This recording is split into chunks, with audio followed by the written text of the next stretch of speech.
Chemists use the word reaction to describe a change. When you see the word reaction, you know that some sort of change is being discussed. In the broadest sense, reactions can be classified into two categories, either physical or chemical. Physical changes or reactions abound in our everyday life. A physical reaction is a change where no new chemicals are formed.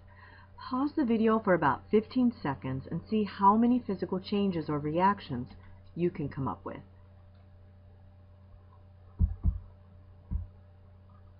There are dozens of examples of physical changes in our everyday life, such as combing our hair or changing clothes. These are changes where no new chemicals are formed. Other examples include grinding something into smaller pieces, tearing or breaking something such as a glass. No new chemicals are formed. In chemistry, phase or state changes like melting and freezing, boiling, and condensing, as well as dissolving, are all important physical reactions. As a side note, not all chemicals will melt or boil. Sometimes chemicals decompose, which is a chemical reaction, before they melt or boil.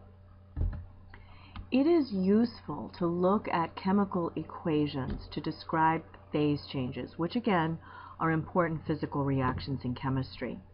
Chemical equations use chemical formulas, phases, and an arrow to describe a reaction.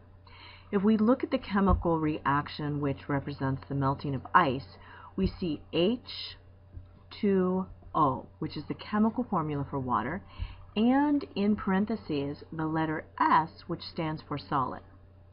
Chemists use the common word ice for solid water. The arrow signifies a change, and on the right-hand side of the equation we have H2O with an L in parentheses to indicate that the chemical is in a liquid state. Chemists refer to liquid water as water, like we do in our everyday life. Notice that the same chemical formula, H2O, is on both sides of the arrow. Although a phase change from solid to liquid has occurred, no new chemical is formed. The next chemical equation represents the dissolving of table salt, or capital N, lowercase a, capital C, lowercase l, or sodium chloride.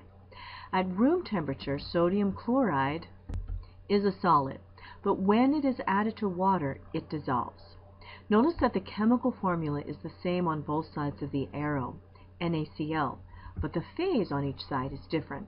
S for solid on the left-hand side, and AQ, which stands for aqueous or dissolved in water, on the right. Dissolving is a physical reaction since no new chemicals have formed.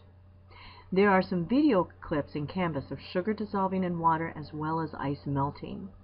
The video of sugar dissolving is particularly useful because it gives a molecular view of the process of dissolving.